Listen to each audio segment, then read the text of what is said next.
What up, YouTubers, Facebookers, party people all over the world?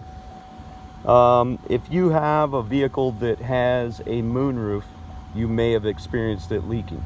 Now, first off, I want to say, if this video is helpful, please like my video, but most of all, subscribe, click the notification box so you get all this sweet content that I put inside my videos. If you need to reach out to me, you can hit me up on Facebook under Clay's AC and Auto Repair. I love to help you guys, try to answer any questions that I can. I'm getting a lot of subscribers, so it's getting harder to keep up with, but we're going to keep plugging along anyways.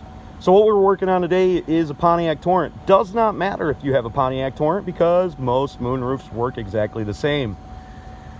Even the tracking system in most moonroofs is the same. If you have a Jeep, if you have a, I don't know what you could have. I mean, a Mercedes, BMW, they might have a little bit better system. I don't freaking know. But I do know one thing, that when your moonroof is leaking, most people assume the moonroof is bad, but that is not the case. And most moonroofs are designed the same way I'm going to show you on this Pontiac Torrent, and that's why this video is going to be so helpful.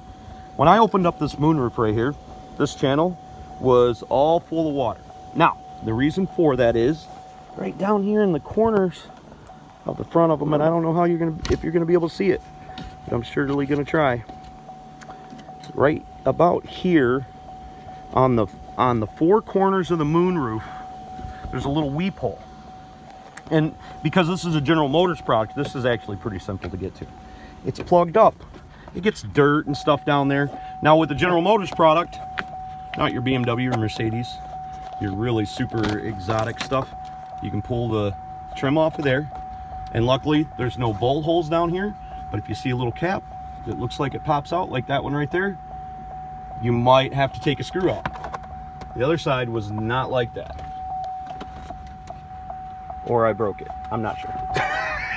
So I'm going to go back to the other side, because I may have broke it, because I just pulled it off and pulled the drain off of there. But for the point of this video,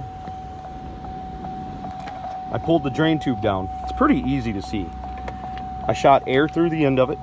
Okay, when I pulled it off, it started leaking water out of there. It started leaking the channel out of there. Okay, if your water sits inside that drain on anything, it's gonna leak into your car. Water, there's no way to hold that pressure back. So we took the blow pipe, we blew out the holes, we made sure that we can blow through it real well. We cleaned the channel there. We're gonna do that on all four corners, or at least the two front corners in this situation. And clean it out, and that's basically all it was. So hopefully that information is helpful. I know it's quick, I was trying to get to the point. Still a 3-minute video. Make sure, if anyone else can fix it, you can fix it too. If I can do it, everybody can do it. God bless you guys. Subscribe to my videos, click the notification box. Have a great day.